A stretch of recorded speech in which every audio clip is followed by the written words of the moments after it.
Hello. I'm doing fine. How are you?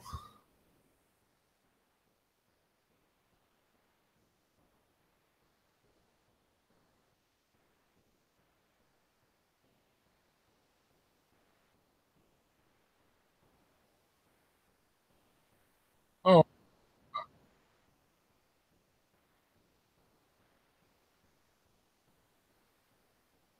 well, I'm sorry to hear that you lost your mom. I did too, and my father actually. Well, I'm But sorry to hear that you lost your mom. yeah, that's mine. Sorry about that. Yep. So, anyways, yeah, it's hard, but it also kind of like shows us what's important in life. I see that I see that John Doe and Scrappy have joined us. Hello, guys. Thank you.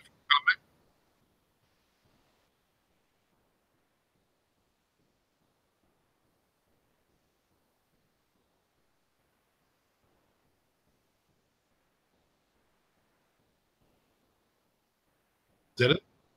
I can hear you. I can.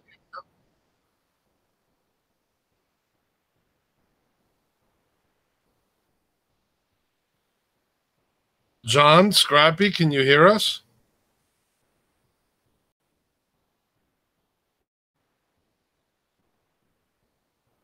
I don't know. Do you have a level kind of low? No, it says you are both cutting out badly. Yeah, but you all keep buffering. I don't see buffering on my end though.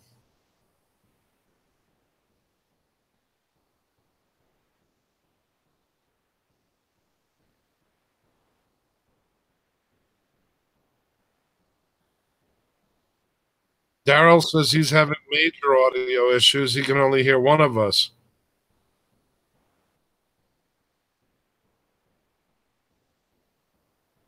Okay. Well, let's entertain. How you doing, guys? How was your Saturday so far? Hope it was okay.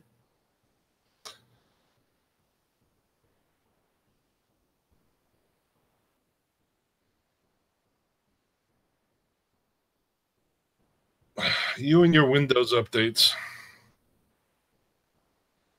I wish you would just switch back to Windows 7. I'm a very happy camper with 7.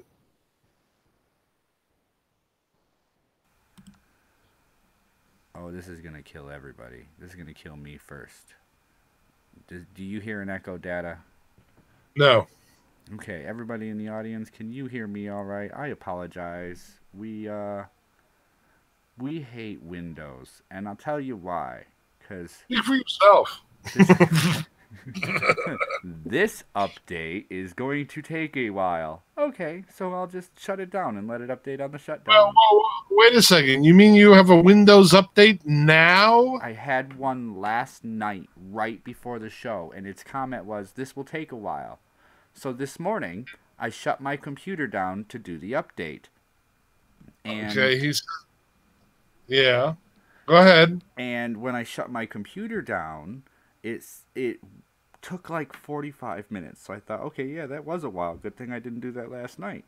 But when I started it back up an hour later, it took almost 2 hours to finish the download and install and everything between running it and then logging in and then letting it finish all this junk once I logged in. And then I had to go back through and undo everything it did pretty much. All my audio settings for all of the programs were reset.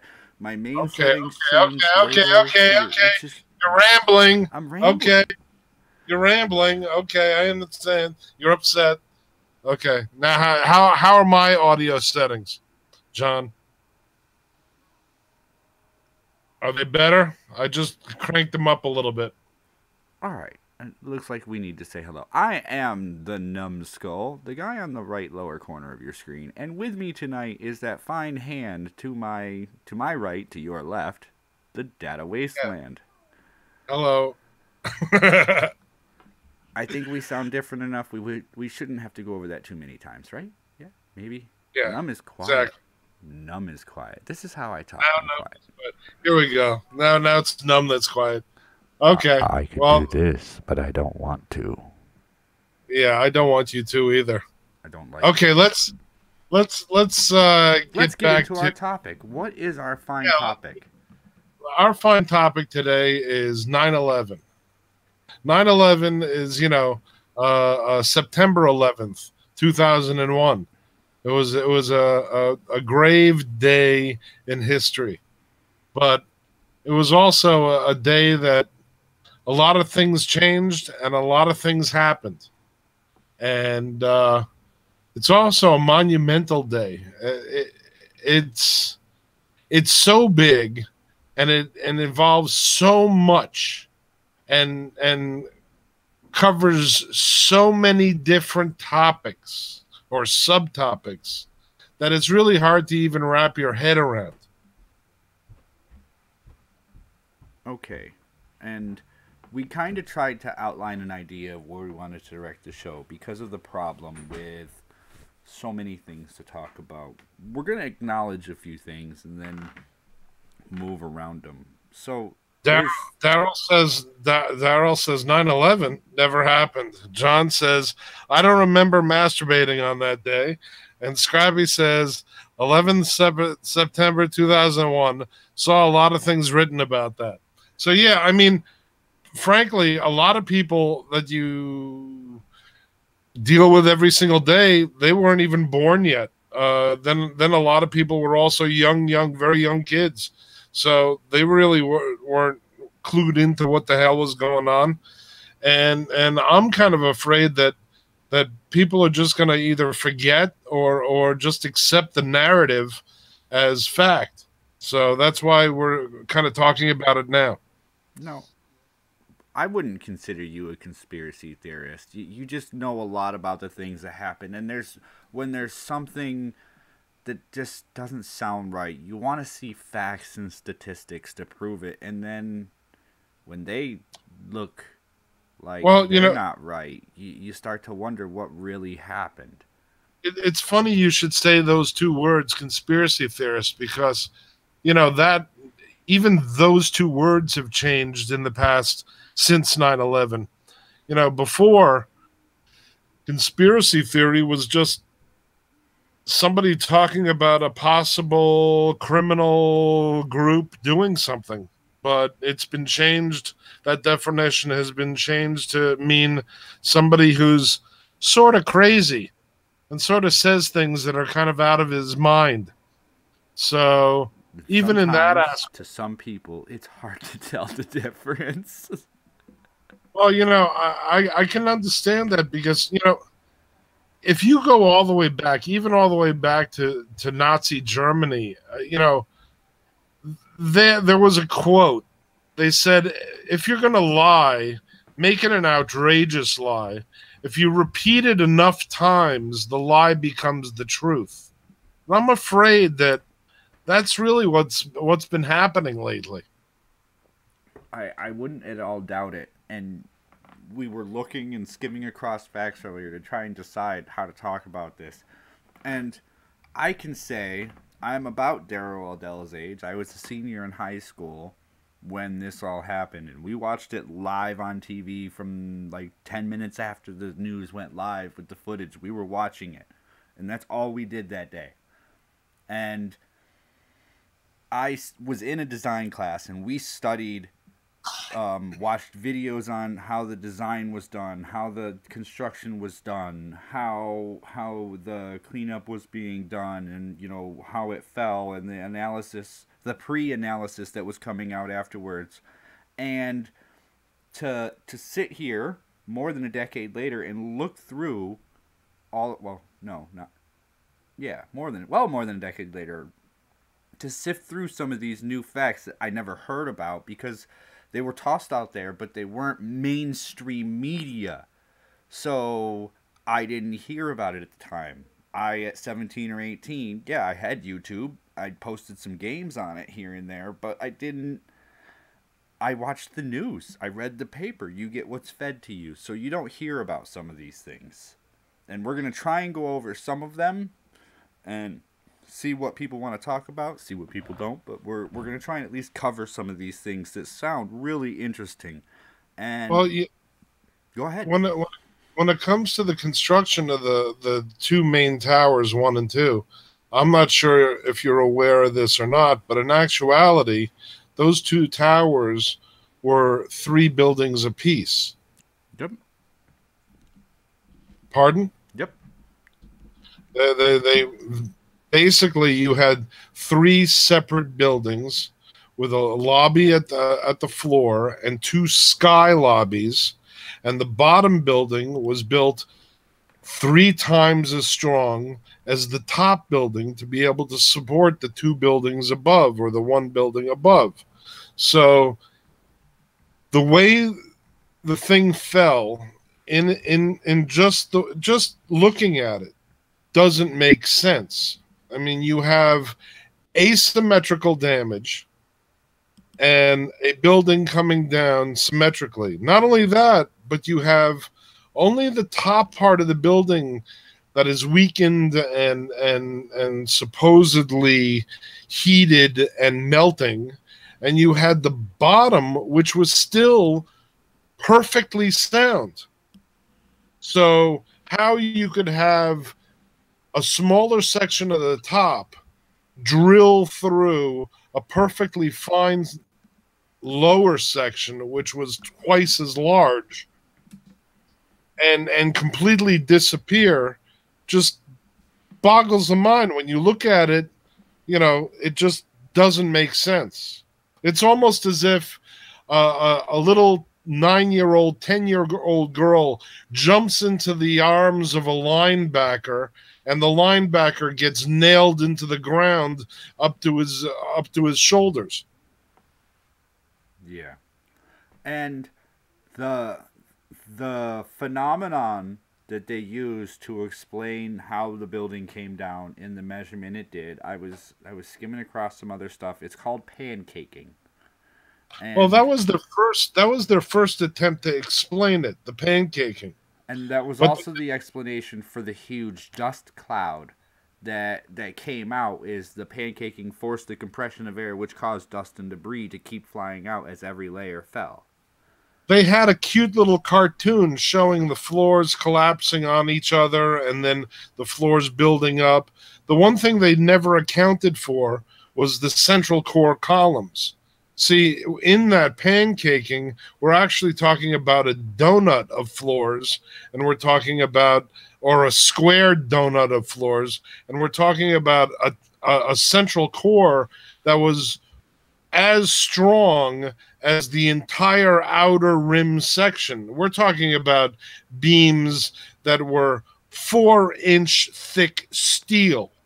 4-inch. I don't know if you guys ever saw 4-inch thick steel is thicker than tanks have. And they try to be bulletproof or shell proof. So for the entire central core to basically magically evaporate, that also doesn't make sense.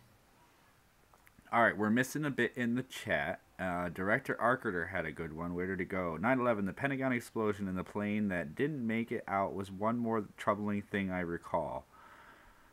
There was it 4 crashes or 3 total crashes that day? There was plane crashes, the Pentagon, and the 2 towers, right? Right. So there was 4. Yes. Okay.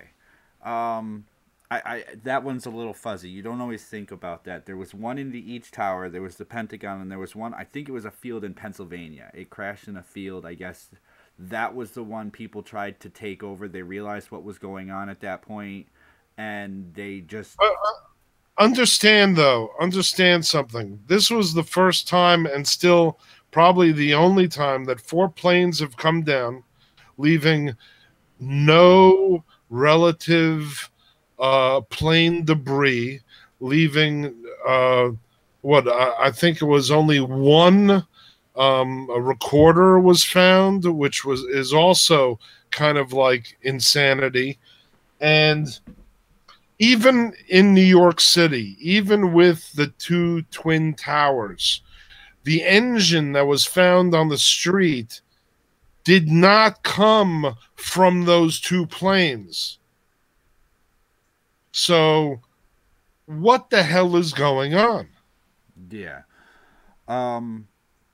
You don't like my audio. Am I crackly, fuzzy? I think I sound good. I love you anyway. Thanks for being here, John. I was going somewhere with the dust. I didn't realize there was this called the dustification, and Oh, yeah, that's Judy Wood's theory, which is an interesting theory. I got to tell you, if you listen to it and you see some of her evidence, it's a head scratcher. I'm curious though, and here's my thought when I was looking at this. Is this a little better, John? I'll get closer to my mic without eating it. Looking at it, I kind of understand if you've ever worked with concrete and you were pulling out a sidewalk, 6 or 8 inch thick sidewalk. When you start hitting it with that jackhammer, the first thing that rises is the dust. It just kind of semi crumbles. Also, supposedly, around the inside of the interior core of the structure of the building, there was supposed to be a spray-on foam texture. As well as, you have to understand, inside the buildings, there was drywall and other such materials that are just going to crumble into dust. So I kind of understand a bit of dustification. But then, to presume that the debris, including the plane, for the buildings doesn't add up to the debris that should have been on the ground. The reason, Angry Amish Hitman, just his question is this: why, after 17 years, are we still talking about this? And my only answer is the narrative is untrue. We were sold a bill of goods. We went to war in Afghanistan and in Iraq because of it. A lot of money changed hands during this time. We still don't know the truth. And until we know the truth, until we know who is responsible, I think it's important that we continue to talk about it. We continue to bring it up. We continue to push it. Comes down to one word: doubt. If doubt lays in it, it's going to be a topic of conversation. There's doubt in the fact that there's a God. That's why people talk about the how there is or isn't, or how we can decipher whether there is or isn't. There's doubt that the world is round. That's why some people talk and try to create things to say the earth is flat. There's doubt. Doubt creates the conversation. You know, there's so many damn coincidences during this day. And there's also so many strange things. I mean, you have NIST. NIST is responsible for figuring out what happened and making sure it doesn't happen again.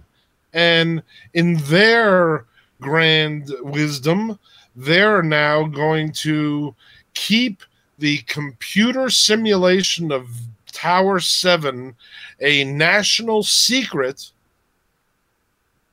Why?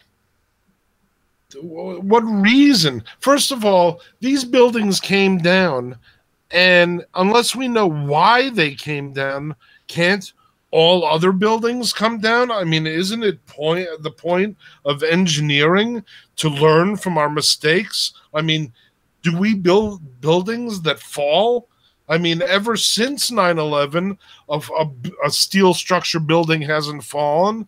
And before 9/11, a steel structure building hasn't fallen. So what the hell is going on? And I've also done minor looking. If you look at other buildings that have been hit by planes of comparable sizes, the damage to those buildings versus the Twin Towers isn't equal. A plane will take a good chunk out of a building. It'll do a good amount of damage. But Hunley says that is a very concise point of view. When it boils down to it, a major lie was told. And you're absolutely right, Hunley. But the hard part is telling what part of it is the lie. The crazy thing is there were two people that lied to us and said, I mean, hell, as the buildings were burning, we had people on the news that were supposed to be in meetings in those buildings that were sitting on the news telling us it was Osama bin Laden that did this. It was our president and our vice president who said it was Osama bin Laden that did this. And now today we have them on video saying, "Oh, I never said that. We never said that." What the hell?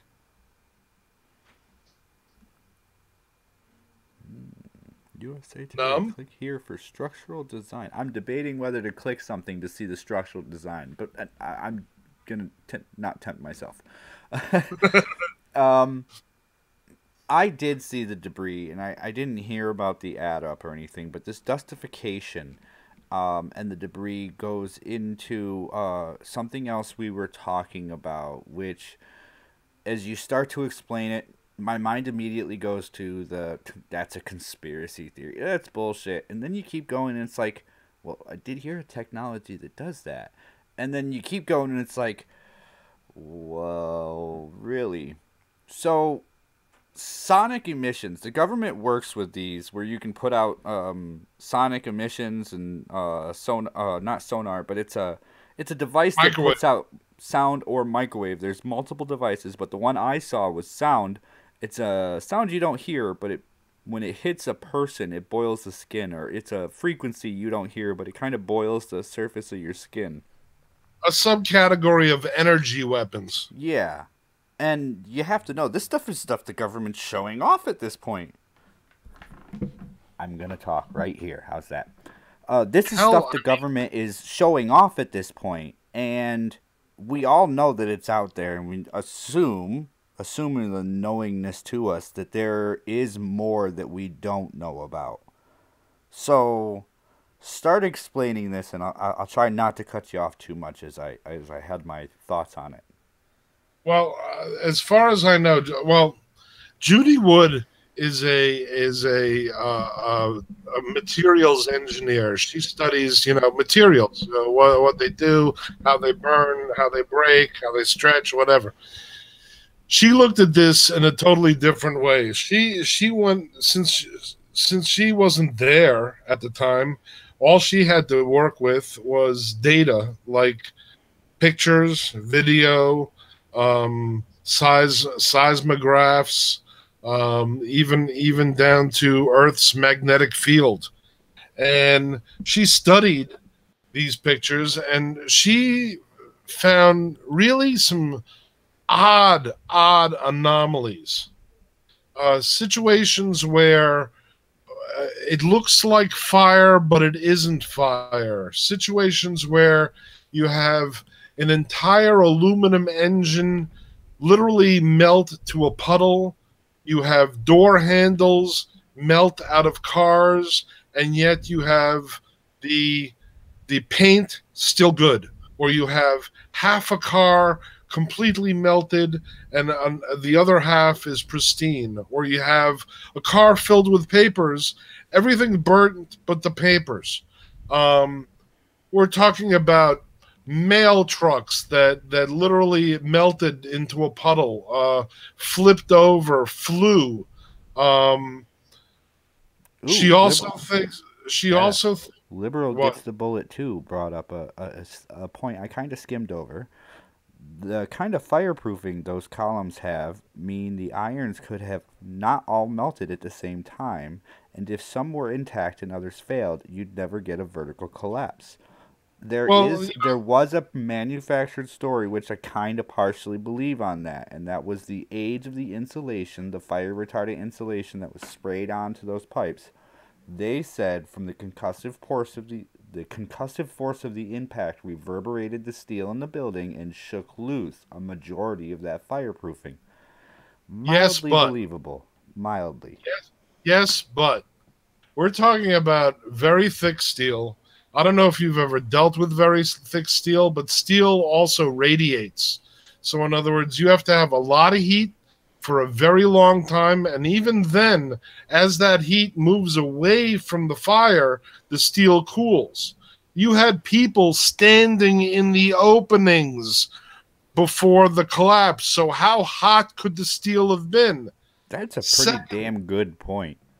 Secondly, you know, melting is one thing, getting a little weaker is one thing, but being cut like a knife, that's a totally different thing. And I know this has been repeated a million times. Jet fuel burns at about 600 to 800 degrees. Steel 4 inches thick needs 2,000 degrees to be able to be bent and cut the way it was.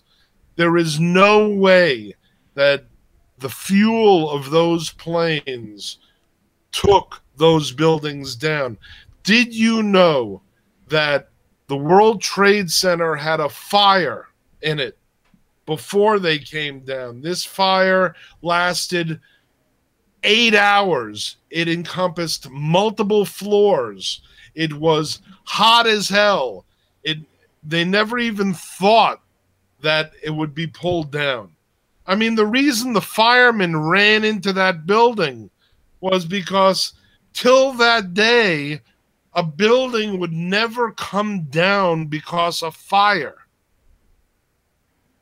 I mean, it's that simple. Let's add on to that not only that, but wasn't there an explosion to the support columns just 7 or 8 years before 9/11?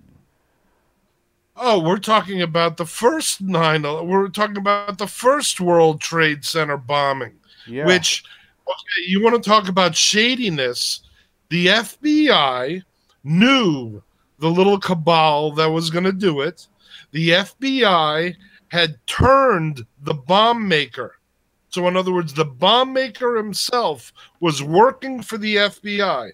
The FBI supplied the bomb maker with the explosive ordnance. The bomb maker asked the FBI, "Are you kidding? Why are you supplying me with real explosives?" They said, "Go ahead and build the bomb." Not that I wanted to divert. I was just saying that building's been through some major shit in its life. That was 9/11 V1. And what they got out of it was it wasn't bad enough. There wasn't enough death and destruction. So they had a decade to prepare again.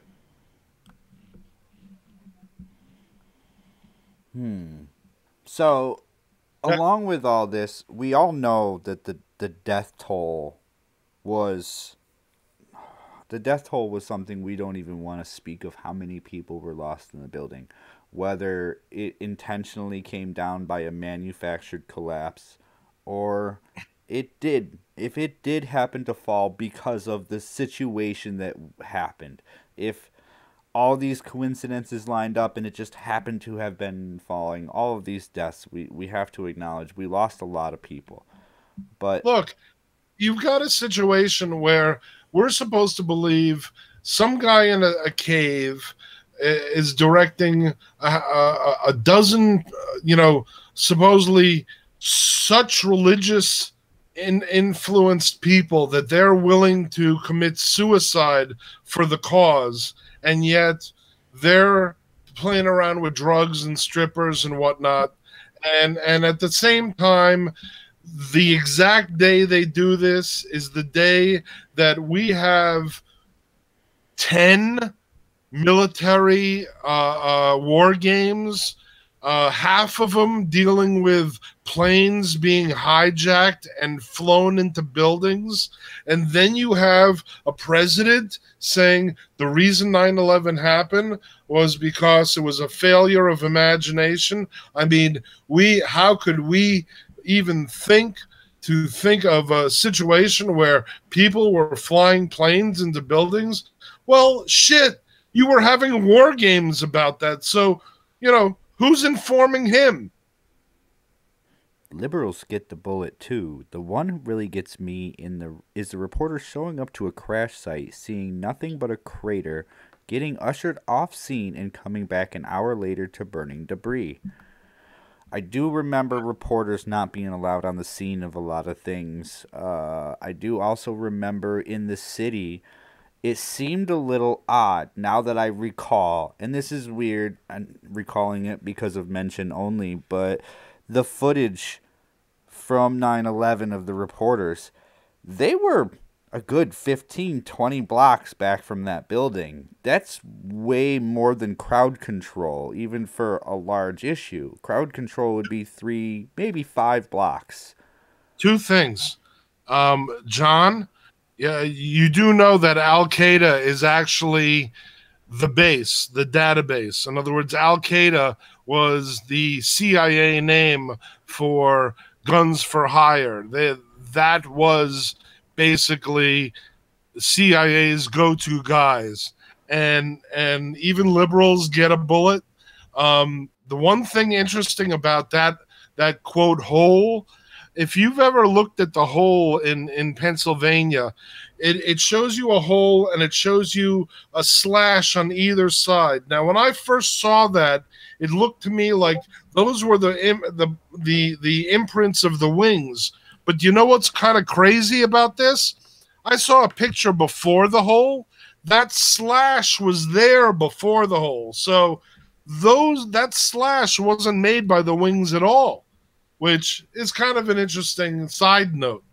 But go ahead. Yeah, it's really weird how when you this is what it is we're talking about it. We're going to talk about facts and trying to pull things up on the side as we go. Sometimes I can't pull it fast enough, and I just can't. We'll try it later. But it's funny how when you think back at the time and remember what you know and input a little more information, input a diagram, input statistics and melting temperatures and scenarios and things that were happening around the situation that you weren't told about, and all of a sudden certain things fit together. It's like, they were 15 blocks away from the World Trade Center, but the average cordon zone is 3 to 5 blocks for a large fire or something. So why did they have the staging area 15 blocks away?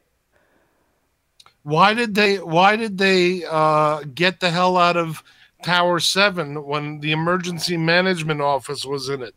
What did they know early in the morning that they had to evacuate Building 7? How in the hell did the BBC know Building 7 collapsed when Building 7 was clearly visible over the shoulder of the reporter reporting that fact? There's so much insanity. There were so many people since that were witnesses that have died. We let the people that responded and dug through this mess, we let them sit there without any respirators. They're all dying in the hospital right now. The EPA knew full well that the air was poisoned, did nothing about it, said nothing about it. And even today, we have a Congress that will not give these people full medical. It's disgusting. Yeah, we are kind of all over the place. I have some notes we're trying to kind of mildly stick to, but let's put it this way. If we had started from the beginning of where I originally did a 9/11 stream and started looking at weird, let's get all over the place kind of shit, there's several different government organizations that all had reasons, means, opportunity, and management to be responsible for an attack on their own country. And yet, the best way to look at it is it interweaved between a couple of separate agencies seeming to work together. We're not even covering that confusing aspect of it, or why different buildings had to be hit or sections of buildings had to be taken out. Like why a certain section of the Pentagon that was under review for a $21 million contract or something, why that section was completely destroyed during an investigation and all files were lost. We could go all over the place with this. There's so many places to go. I have a kind of a list, just barely off a screen from what you guys can see. Going down through the different things that happened that we haven't quite talked about, that you didn't hear about in mainstream media, that wasn't in the papers. Stuff that people don't know about. For me, the glaring I mean, I was watching it obviously like a lot of other people that day, and I saw the news footage of the Pentagon, the very first news footage before the walls collapsed, when it showed that small hole. And I'm like, a wide body 767 didn't go through that hole. And if it went through that hole, it would have busted up all the windows on either side of that hole. And if it busted up, and even if it didn't, it would have left the goddamn wings on the lawn. So what the hell is going on here? What are they telling us? This is bullshit. Also, who knows anything? This is from the list. These are odd things. When you're in a large building and a fire alarm or an incident happens, the doors are all supposed to be free and clear, and opening or tampering with one of those doors sets an alarm off. Well, how often are those emergency fire doors locked and inaccessible? Because for some reason, out of nowhere on that day, doors were locked that weren't previously locked. People couldn't get through the stairwells. People couldn't get out. It's just another little thing to throw in there. You know, you don't hear about that because once the building is destroyed, what do you think about the doors being locked? It doesn't matter. The building's gone now. Yeah, it's illegal to lock a fire door. Scrappy, you want to hear an odd sideways thing? Did you know on that day there was like a Category 3 hurricane headed straight for New York City, and it was a day out, and nobody, and I mean nobody, not a single news station had said anything about it. And luckily and weirdly, it did a U-turn and headed back out to the ocean. I mean, just odd things. Oh, let's see. Another point we talked about here that I have in the notes is, and I'll add to this because we kind of discussed around it. There wasn't the whole building being used. It was only half rented and occupied, and in some of those and much of the other parts of the building were storage. There was literally walls of boxes stacked through areas of the building. And you had mentioned to me earlier that it was mentioned that some of the labels on these boxes had been traced back to possibly storing blasting caps in sections of the building. And I don't know if people know this, but a lot of what was rented or being occupied was government spaces. Not all, but a good deal of government agencies had locations in the World Trade Center. They had agencies, they had subcontractors too. I mean, there was a lot of subcontractors, some subcontractors that were involved with nanothermite, some subcontractors that were involved with the intelligence industry. You had the buildings themselves were less than half full. You had squatters living there. They were called Israeli artists. They lived there on a floor.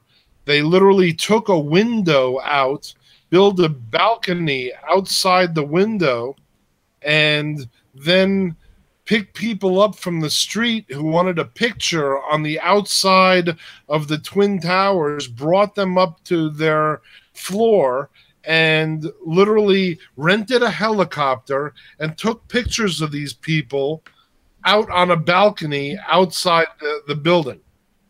Very odd. Very strange. Why would that at all be important?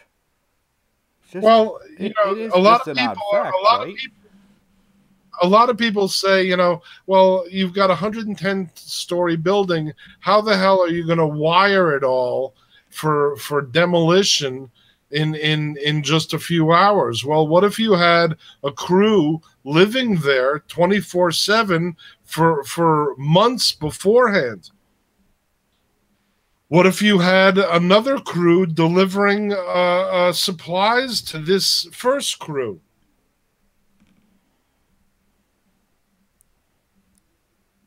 And so, again, I mean, I want to say it sounds a little like a conspiracy theory, but we're just we're picking out truths of the situation and bringing them to light. And yeah, they're out of order. Yeah, they're a little messed up. It's It, hard. It's hard not. It is hard not to get lost because there is so much. I think that's why people would rather just throw their hands up and accept the narrative, because once you start down this path, you could spend months, months watching it all. yeah, just Data's video collection, which is slowly being removed by YouTube apparently, um, is hours and hours long. I've only been through a small portion of it myself, not to mention my own research and what I've found. And I've got seismic activity charts and what was it that I had? Tell me I didn't close it.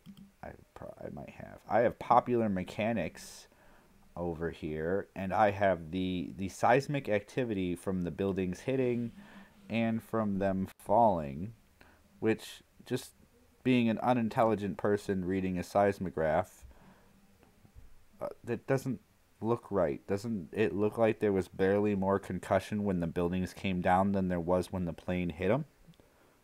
Maybe I'm an idiot. I am a numbskull. I did self-name myself. It is both truth and antithetical. We'll put it there, but I can read numbers. It's hard to say that I believe a plane hitting the top of a building has the same force on the ground 30 miles away as the building hitting the ground.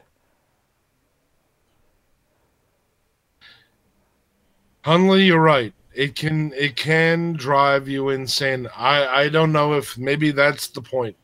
You know, back in the 80s and 90s, we didn't have as much internet as we do now. I don't think the people that planned this had any clue where the internet would be today. I don't think they knew that, they could be possibly held accountable by enough people taking the time. I just personally don't want to see this turn into a funny joke, a meme. You know, 7-Eleven was a part-time job. You know, that if that happens, it'll be really a sad day. What are If you this all turns remembering, if not what happened? if this turns into like some sort of joke that nobody, we know now that false flags are standard operating procedure when it comes to taking a country to war. And it's happened over and over and over again. We know that our country, the United States, has experimented on population, has radiated them, has doused them in chemicals, you know, has experimented on them mentally. It needs to be brought out. I mean, I personally love this country, and I really have a much higher uh, want for this country to be. I mean, maybe it's naive, but I really truly hope that one day we could get to the bottom of this and clean, hey, drain the swamp, as you say. I mean, I think a lot of people are sick and tired, and I think one of the reasons Trump won was because he was an outsider. He was going to see something and in his business acumen say, that's messed up. That has to change. I hope to God he does. I hope to God we all don't give up. John Doe. John Doe. Ooh. Ooh. Is that me? Is that me? What? Yeah, I think that's me. Yeah, I think that's me. I'm coming through on your end. Ooh. Ooh. All right. Well, I'll Well, talk. I mean, I'm sorry. Who are you talking to? I was going to mention to John Doe, you will never be able to convince me. We're not trying to convince anybody of anything.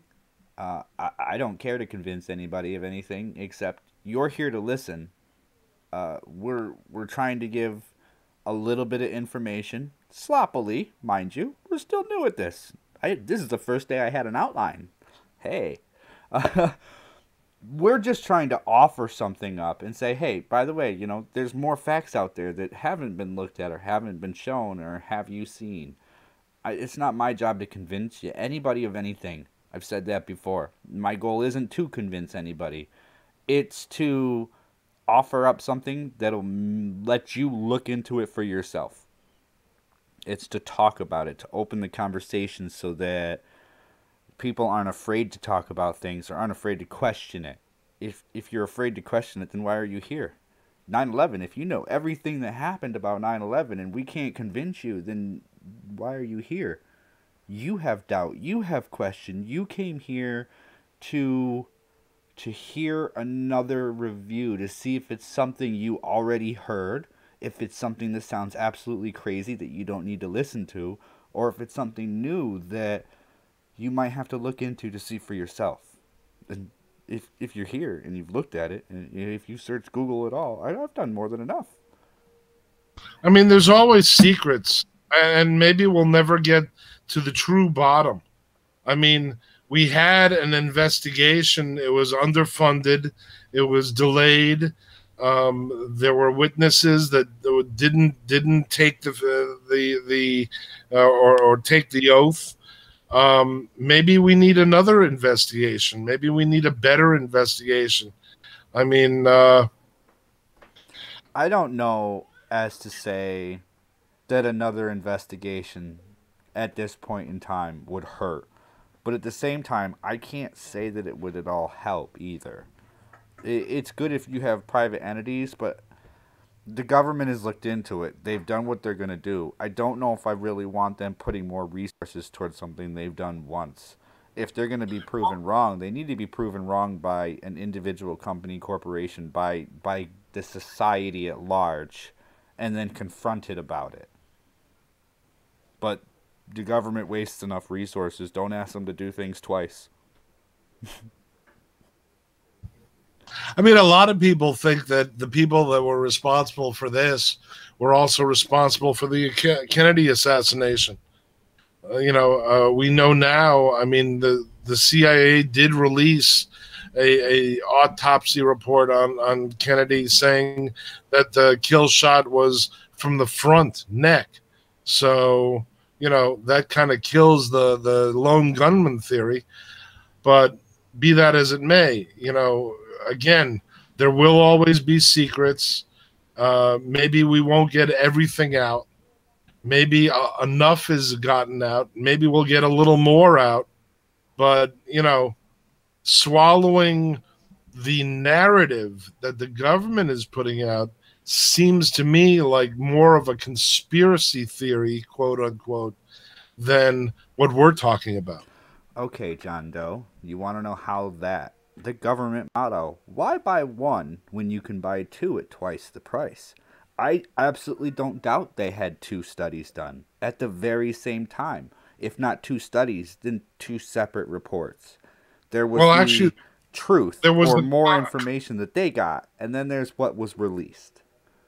There was the congressional investigation, and then there was the quote public investigation. The congressional investigation put 20 pages top secret, which were the fact that our friends, the Saudis, paid for the terrorists. Now, do we know if the Saudis paid for the terrorists for a cabal of black ops CIA? Possibly. Maybe that's something we need to find out. Maybe the CIA needs to be fucking disbanded. Maybe those damn criminals, drug dealing son of a bitches should all go bye-bye. I don't know. Yes, you did get it from a movie. I want to say it was a Marvel movie from 8 or 10 years ago. But for the life of me, why can I not think of that movie? What? The one where they go, why buy one when you can buy two at twice the price? And they open a bay door and show them something that they believed only one was built of. Was it some sort of gate or something? Oh, Contact! It was in Contact! Oh, yeah, the millionaire had the secret one on an island off of Japan. Yeah. That's the movie. Yeah. Yeah. Thanks, John, for making my mind work. I really appreciate it. You don't know how much. It wouldn't be the first. It wouldn't be the first time that movies kind of mirror reality. Gee, I wonder why that happens. I mean, wasn't it? What was that movie with John Travolta when he was I don't know, he was a terrorist also. You know, driving. Huh? No. He was a terrorist driving wild cars, and he was a bank robber, and it was he hired some computer guy to hack the bank and all this. It was Swordfish. And in that movie, they talked about the NSA having server farms, copying down everybody's emails and phone calls and whatnot. Gee, what did we find out a few years ago? Something about pictures. Yeah, that was pre-Snowden. You know.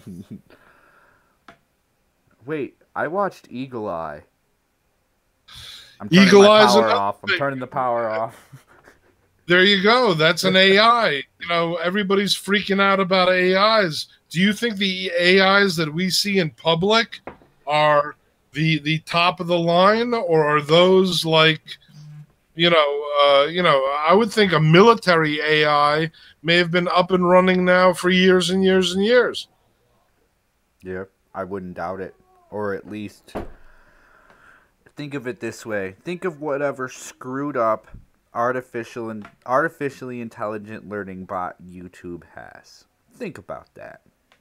And imagine the government has probably got one 10 times smarter that's been running for 4 times as long and been learning that whole time. Hunley, one thing he says, at the end of the day, ignore the narrative, believe no one, and unless you can triple layer confirm what they're saying, and always do your own investigation. You're absolutely right. And one thing that kind of irked me about the public investigation of 9/11 was all the people that quote they found made mistakes that day. Every single one of them were what's it called? What's the word? They were promoted. Yeah. Every single one was promoted. I mean, what the hell? Person of Interest was a cool series, and AI has been moderately bastardized. The notion of AI has been moderately bastardized for movies. I mean, true. I mean, it has. But it's still kind of worrying. I have a question to you. If the computer gets smart enough to realize that it's learning, wouldn't it be smart enough to realize that it can lie to you? Self-aware? Yeah. Think about that, though. When you think about an artificially intelligent computer, you think about these programs that do what their own will and everything. It wouldn't even be that bad. If you had an artificially intelligent computer that learned from itself, that could reprogram itself and keep rewriting itself to learn and advance, at some point it would learn that the best way to advance was to not let the user know what it was doing. Yeah, a self-aware artificial intelligence, a singularity. I mean, the thing is, does a simpleton lie or does a intellect lie? You would think that. I would almost think that a simpleton wouldn't lie. They would make a mistake, possibly, but they wouldn't outright lie. An intelligence would possibly lie. I mean, and justify it. No, it would measure the probability of the outcome of its lie and realize that the outcome would be better than not lying, and it would proceed with its outcome. It would measure Right. the analytics and realize lying in most cases would be better than not lying. And therefore it would lie as the best decision to make because that's what it learned. Scrappy, that was, I don't know if you're talking about the two AIs launched by Google.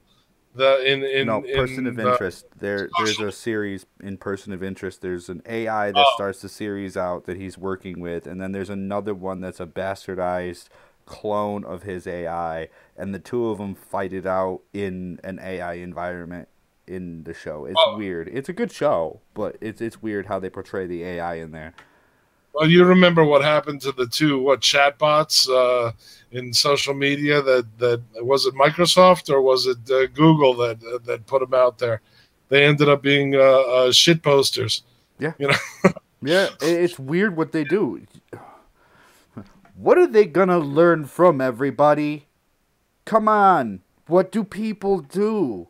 What are computers gonna learn from? What are they inevitably going to do? We've gotten way off at 9/11, but that's okay because we're any time from ending it whenever we get bored at this point. Yeah, I mean we're at the top of the hour. I mean, again, if you want to address the 9/11 subject again, at the time we did have radio control of planes. At the time, we could have intercepted the control of those planes and make them not crash into the buildings. There is a documentary done by pilots about 9/11, and it's called 9/11 Intercepted. And it's a very interesting documentary. And at one point, there was communication with one of the planes 30 minutes after it went into the building. So that also is a huge question mark of what the hell is going on. But they talk about restricted flying, airframes, the speed of those planes, which seemed to be impossible for those make and model planes. The maneuvering of those planes being impossible, and pilots that literally flew those exact flights and planes. I mean, literally those tail numbers that said what was done was impossible for somebody who never flew a plane before, or the beginner pilots that they were. Not to mention the fact that half those 12 hijackers survived. In other words, the names of those people aren't those people. We don't even have the correct people involved. I mean, what kind of crime is this if we don't even have the right people named? I mean, how pathetic is that? Mm-hmm. Oh, Anyway, ever seen the Robo Sumo Wars? I've seen types of Robo Wars or portrayments of them to speak of, but I've never watched Sumo Sumo War, super speed AI robots with millisecond. Oh, to a comment, why would AI communicate in English? It would just have to talk in binary and no one would understand. You're very right, but some people do understand binary. Just throwing it out there. How would it interact? It would be able to interact with anything it programmed to interact with. However, with people, computers do speak binary. It is an interpretation of the program to give the language. I was watching this one documentary about code writing, and this guy, he was like, he writes simple codes, little apps, and what he did was he had written a piece of software that he could basically tell this software, okay, I want an app and I want it to do this, and I want you to come up with 12 ways to write the code, and then test each of those ways. and then he would take those 12 and the top two. He would say, okay, to his software. He'd say, now take these two and give me 12 more. And after like 4 or 5 iterations of this software writing this code, he would come up with an app that he wouldn't even be able to read the code to figure out how it was done, but the app would work, which is also kind of weird, when you come to think of it, So, anyways. Maybe the reason we haven't reached other intelligent species in the universe is at one point, instead of the species killing itself, the species develops a technology that kills it for them. There you go. I guess the first hurdle is the atom, and the second hurdle is the microprocessor.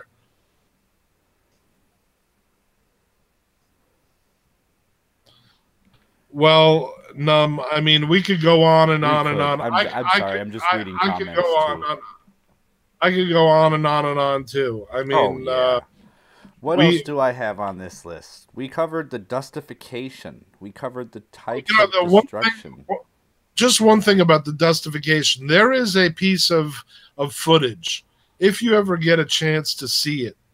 This is a piece of footage from the central core of the building collapsing. And the core is standing there, and literally you watch it turn. You don't see it fall and dust come off of it. You literally watch it turn to dust and blow away.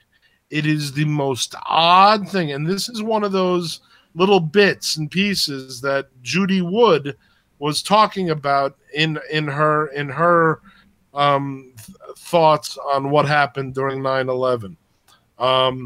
It literally, you could see it there for 2 seconds, and you could see it like drop a little, and then it just turns to dust and blows away. I mean, so odd.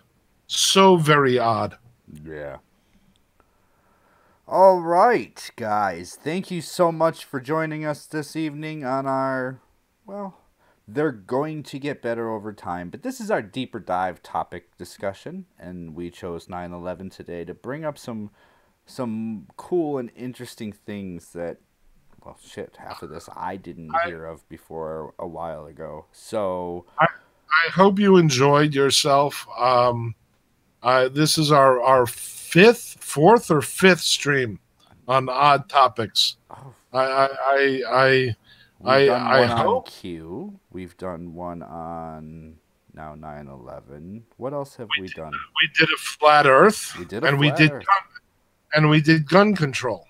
So if you'd like to see any of those previous ones, they're there. They're on channel. He needs a couple subscribers. You might want to drop your link in here for those who aren't already subscribed to your channel. Throw it right in the chat.